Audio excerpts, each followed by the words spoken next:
Welcome to a validation session. This particular session is set up for the TAEASS301. What's about to happen is you're going to join a group of 3 other facilitators in a validation session of the assessment tool, the assessment plan, instructions to the assessor, and so on. What we will do is pause the video after each question is asked to give you a chance to actually answer and find things within the assessment tool that you would like to improve upon. At the end of the session, we'll compare notes. You'll end up having some additions to make to the assessment validation report, and we'll combine them with what our assessors find, and that will be the key for you to then go on and improve that assessment tool. So let's make a start. Okay, well, welcome everyone. So today's meeting is about validation for the unit TAEASS301, Contribute to Assessment. And if we could go around the group and just introduce ourselves to the camera, that would be great. Thank you. Nicole. And Doug. Excellent. And the purpose of our meeting today is to check the quality of the assessment tool for the unit and also discuss any recommendations that we could make for the assessment tool. So, looking at our validation report, we've got some criteria that we're going to go through and some recommendations that we could make. So just filling out the top part, we've got the location, we've got the date and names of validators, and we'll fill that in at a later stage and sign that. So in front of us, we've got the unit of competency and we've got our validation checklist and we've got the assessment tool itself. So, with the assessment tool, we've got some mapping pages, we've got some short answer questions, and we've also got workplace project and an observation checklist. So, we've previously mapped it, and we may have found some gaps, we may not have, but we'll have a chat about that through the validation meeting. So the first question that we've got in front of us is, the assessment task instructions and assessment conditions are clearly identified. Excuse me. And so the first question is, were the instructions clear, yes or no? So what do we think about that? Okay, so this is your chance now to go through the entire document and decide by yourself whether you think the instructions were clear, they're obvious, the conditions are clearly identified, so how the assessment's going to take place, and there are parameters for reasonable adjustment, meaning that the assessment allows the assessor to make reasonable adjustments based on the content of that assessment tool. So record any recommendations you can make into the assessment validation report and tick yes or no next to each of the questions. Then we're going to come back and you're going to have a listen to what the rest of the team think, and you're going to add that to your assessment validation report. So you'll have what you've written plus what they have come up with as well.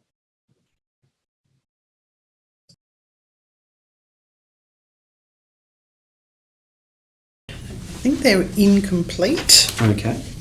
Yeah, I was going to say there's certainly some gaps here. So the RPL process, there's a subheading talking about RPL, but there's no examples of what RPL may include. So that section is incomplete. There's nowhere that identifies assessor instructions. There's no assessor instructions. Well, there are, but I'm not sure that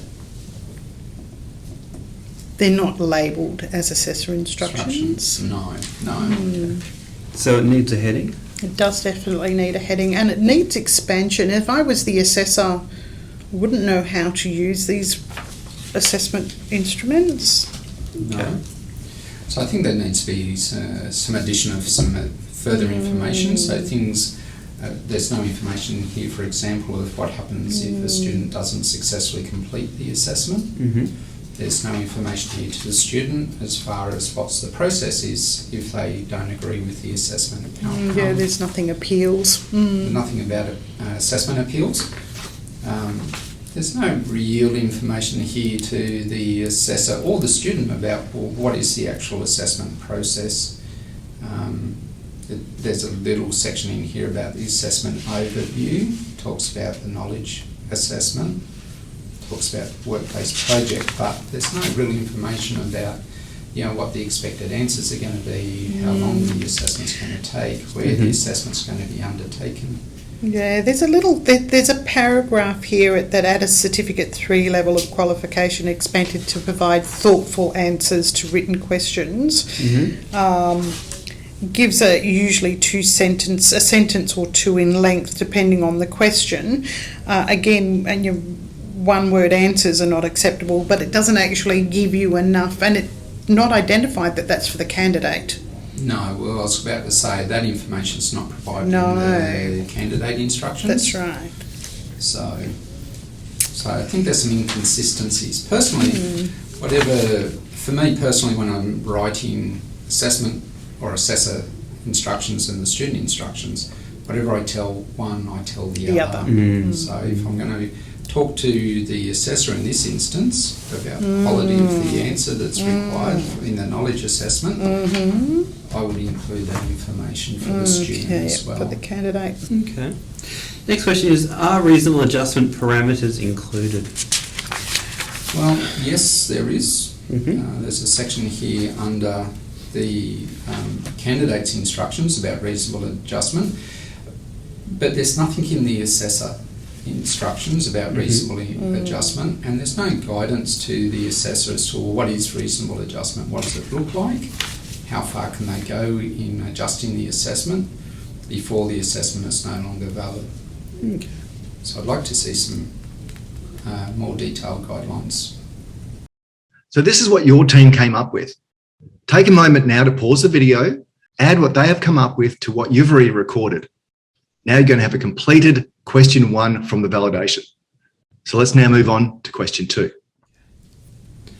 Awesome. So we're happy to move on to point number 2. So written information is at the appropriate AQF level and grammatically correct. So this could be a Cert 3 or a Cert 4, but the context we're looking at would be the Cert 4. So tasks are written in plain English. What do we think? So just like before, go through each of the questions for question 2 to make sure that you're satisfied that these particular criteria are met. Go through each of the questions on the right-hand side, and if you find any that are a no, then you must put a no in the box for the whole question and make your recommendations. So pause now, take a moment to do that, and then come back again and have a listen to what your team came up with as well. And at the end, add that to your validation report. There's pretty clear instructions for task 1. The workplace project task instructions are very confusing. It asks you to collaborate and then tells you to gather, but there's nothing in between. No.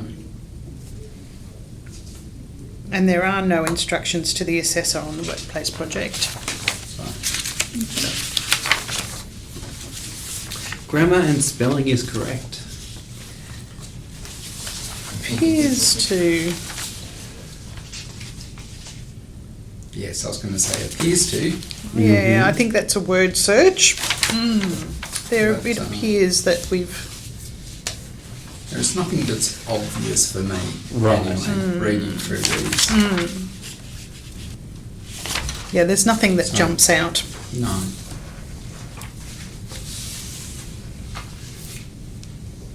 Appropriate action words are used.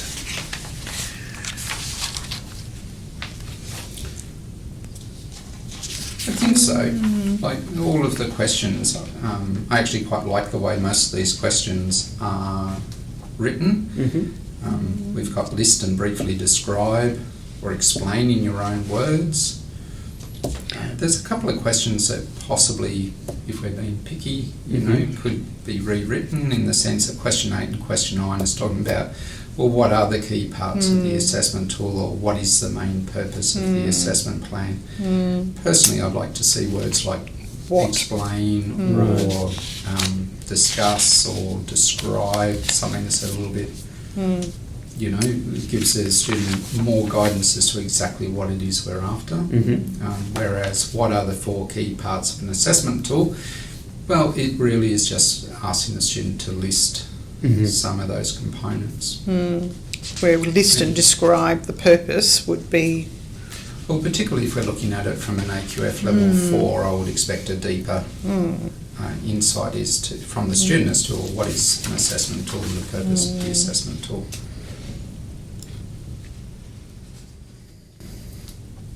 So question 8 needs some modification.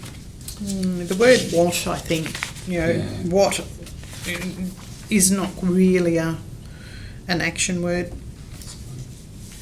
So looking at this then, if we're going to list the questions, then question 8, 9, 10 and 11. And 11 probably all need to be reviewed.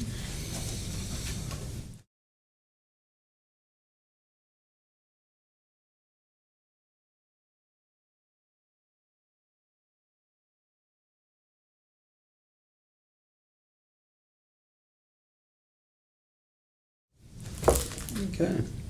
Assessment maps assist in determining validity of assessment instruments. So assessment is mapped to the unit. Yes, we've mapped it, but it's incomplete. So what do you think?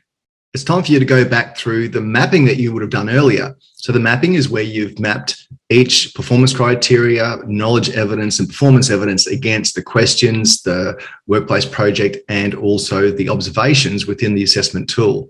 So go back now, double check to make sure that what was mapped originally is actually in line with what we would call valid. The only way we know something's valid is that it maps completely to the assessment tool. So the assessment tool itself maps completely back to the unit of competency. So go through that with a fine-tooth comb, see what you come up with, and then we'll go back and see what the rest of the team think. And again, add that to your recommendations. Maps correlate correctly with the UOC. No. No. Because the performance evidence isn't covered properly with the workplace project.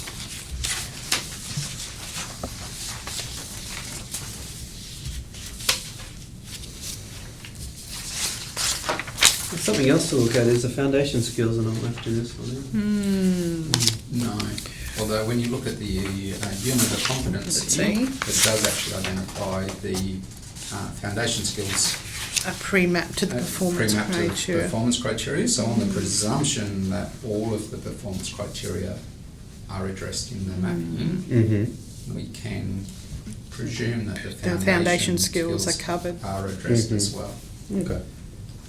As long as there's no gaps. As long as there's no gaps, Yes. that's right. Just raising it because in the other assessment tools that we may have looked at, the foundation skills are actually covered in the mapping as well. So just for consistency, maybe something that...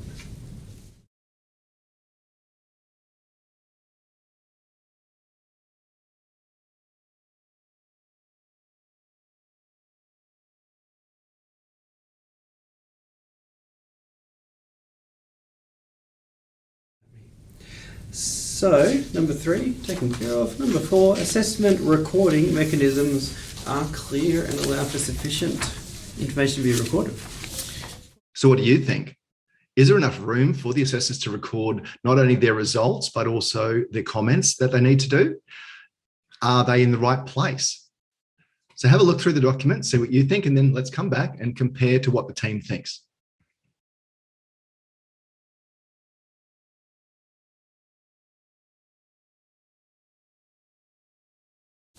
Well, there is actually no recording document, final recording document for the assessor on the second page.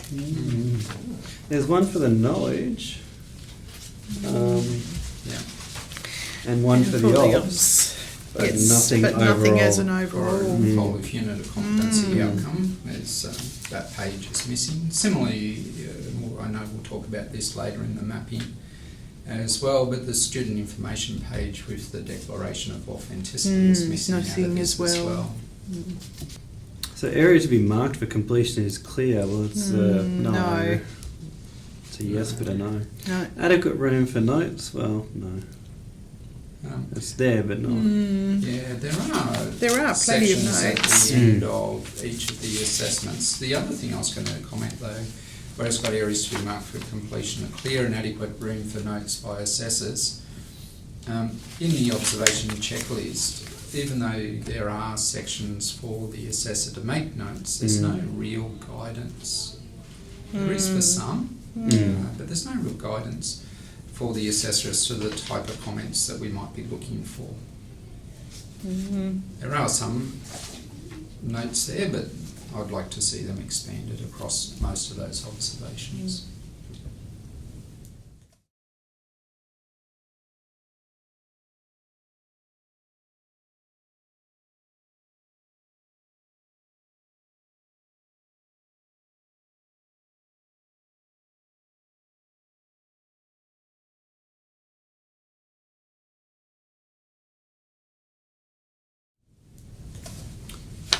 Okay. Level of difficulty is appropriate to the unit of competency. Wording of tasks is appropriate. So in this one, we're looking for the wordings of the tasks. Are the words written in plain English? Do they match the AQF level? Remember, this is an AQF level 3 unit being included in a level 4 qualification. So there's a bit of leeway there, but really plain English in both instances should be what you're looking for. So have a look through that and then come back and see what the team think and compare answers.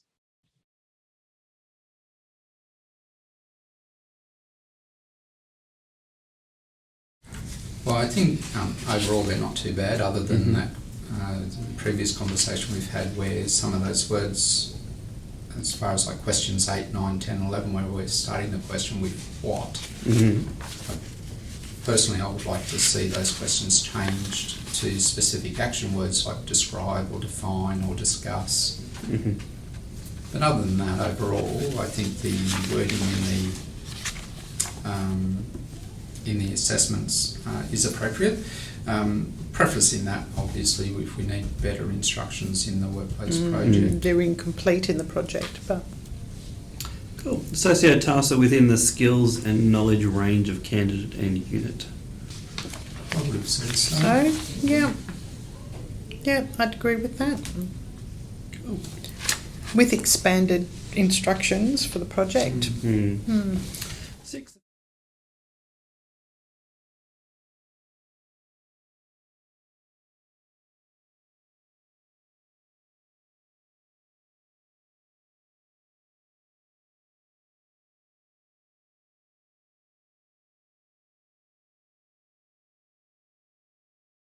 Six, the following are supported in the assessment instrument, foundation skills. Well, as long as our mapping, as we said before, and mapping to the performance criteria, then our foundation skills should be covered. And overall, the mapping wasn't too bad. No, from a overall. performance criteria perspective, so I'd be happy to say yes, the foundation skills are covered. Okay, so now let's go on with the rest of the questions there. So covering performance evidence, knowledge evidence, and assessment conditions. Again, at the end, make all your notes and then we'll compare to what the team find out. Yeah.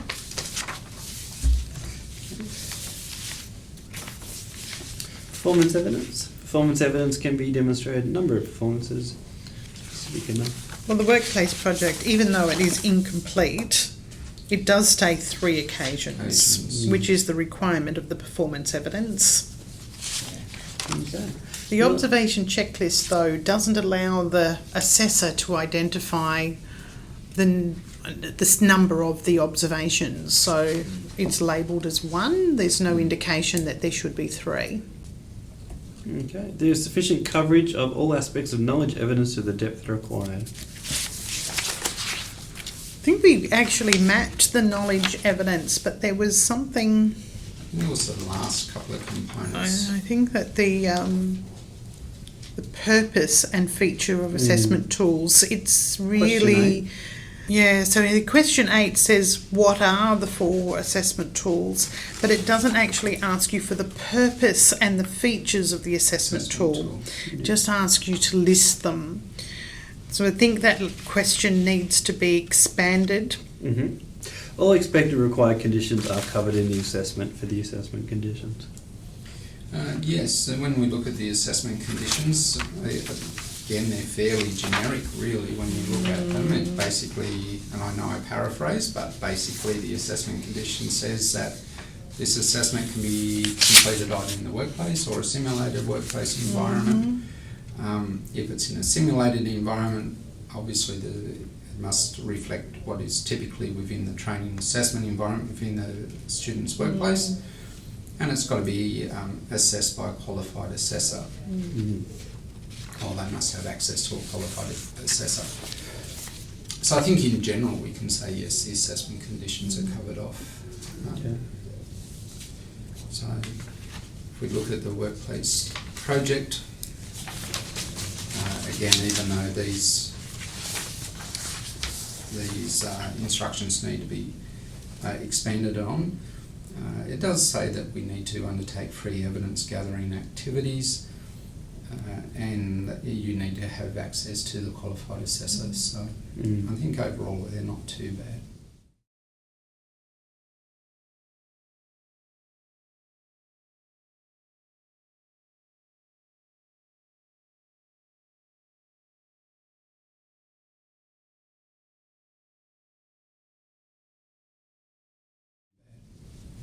The activity could sustain more than one assessment method for reasonable adjustment.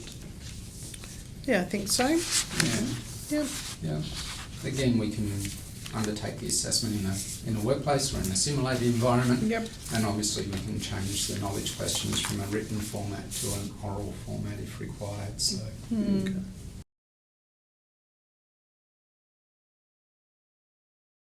Assessment decision-making rules and benchmarks are clear and enable consistent outcomes. What do we think? So the decision-making rules are how an assessor knows whether to mark someone correct or not correct. So go through and see if the model answers are correct, if the guidance within the workplace project and also within the observation checklist helps that assessor make a good decision.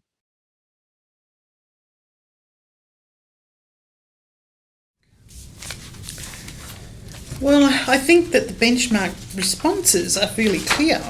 I think they certainly answer the question that is asked, but if the question changes, such as question 8, then the answers need to be expanded.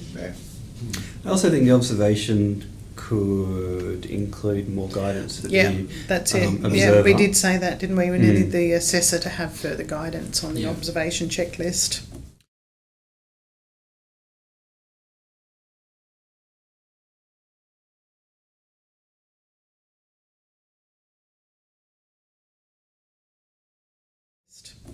The assessment activity is relevant to a number of different situations and contexts. I think so. Yeah. It's a fairly broad Yeah. assessment. Yeah. There's no reason why you couldn't overlay this in almost any industry sector and still be able to manage the assessment.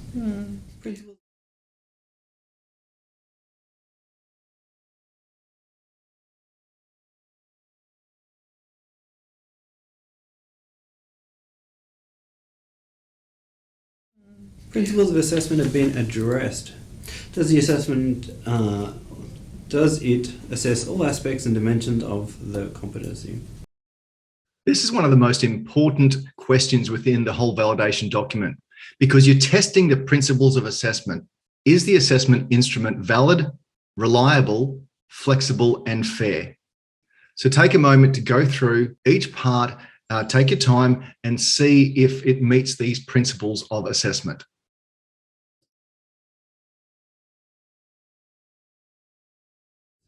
I think that it does. However, I'd like to think that I'm not sure that the assessment methods used are completely appropriate.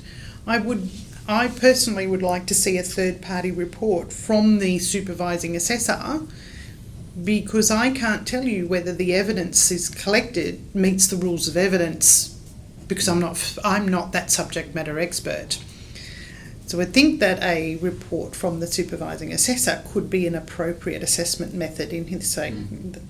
And in terms of the mapping, are we comfortable that it covers off everything? I think so. Overall, I mean, there's a couple of things here. There's a couple of gaps in our mapping though, weren't there? Reliable, do we think that all assessors would come to similar judgments? Look, I would like to see the instructions to the candidate expanded, to be honest. I'd like to see instructions to the student in the workplace project developed, because there's really nothing here at the moment. What's here is more or less a copy and paste out of the performance evidence section of the unit. But even there, where in the workplace project it's got participating free evidence gathering sessions, and the information underneath that it's got in collaboration with and under direction of the assessor, you're to gather evidence from a candidate or candidates on 3 occasions, but there's no real conversation about, well, what does that look like? Okay. So I would look. There's instructions there, but they're pretty slim. There's also no instructions to the assessor on the workplace project at all. Okay. Fair. Does the assessment have sufficient, clear and easily interpreted instructions to candidates and assessors? Does the assessment allow for fair judgment to be made of confidence? I think based on what you just said, no. No. Okay.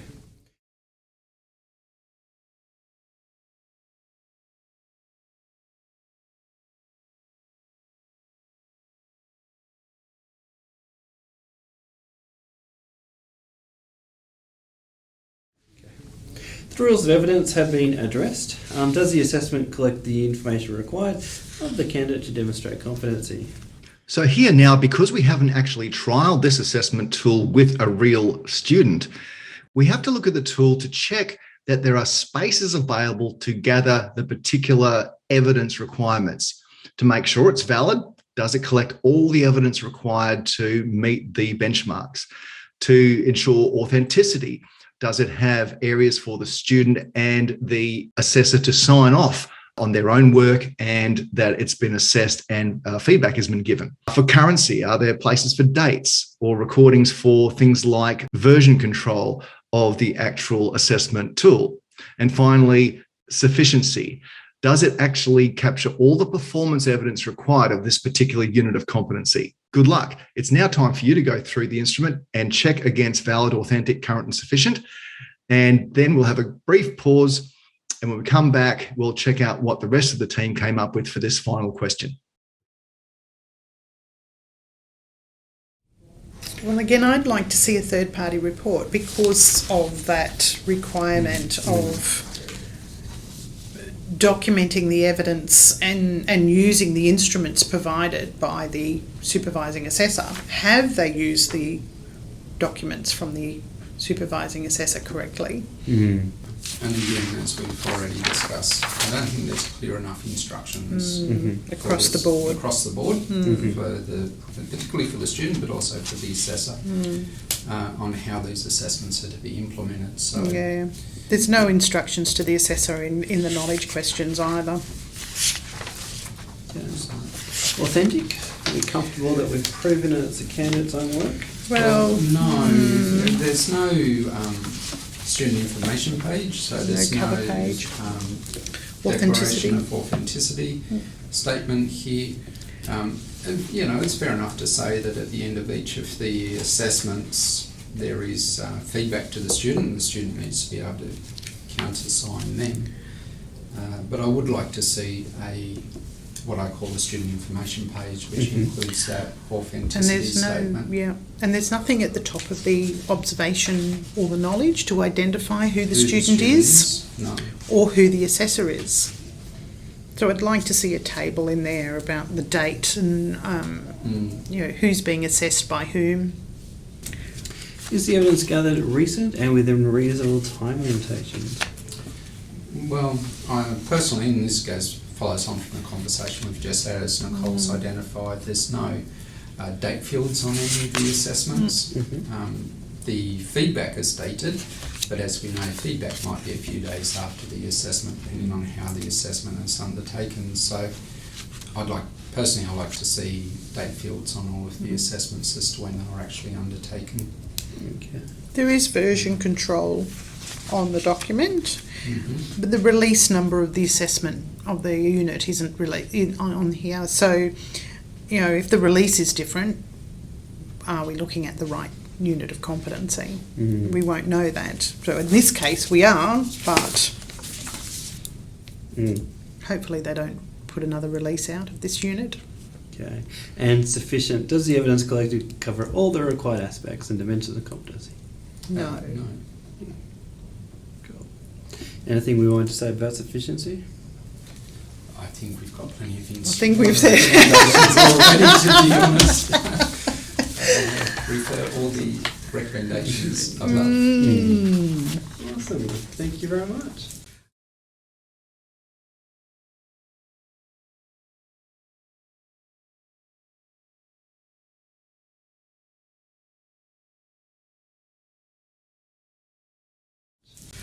Okay, so just in summary, overall, I think this is actually probably not a bad base for an assessment tool, but there are improvements, as we've discussed, that can be made.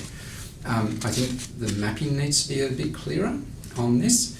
The assessment questions, the knowledge questions need to be rewritten so we have more defined action words used. And the instructions both to the assessor and the candidate need to be expanded upon as well. Particularly in the following areas, there is information in the assessor's instructions that are here that are not in the student's instructions. And I really think that whatever we tell the assessor, we should also be providing advice to the student. This is particularly relevant when we're talking about opportunity for reasonable adjustment or expectations as far as the quality of the answers are concerned. And the other area that I think this needs to be improved upon is the instructions to the both the student and the assessor in the workplace project need to be expanded and implemented as well. You'd also need to add the cover page and the recording page to the assessor. So the front cover page with an authenticity statement and a recording document for the assessor needs to be included in here. Yeah, agree. But there's probably very little work that actually needs to be done to make this a quality assessment tool. Yeah. I think the basis of it is there.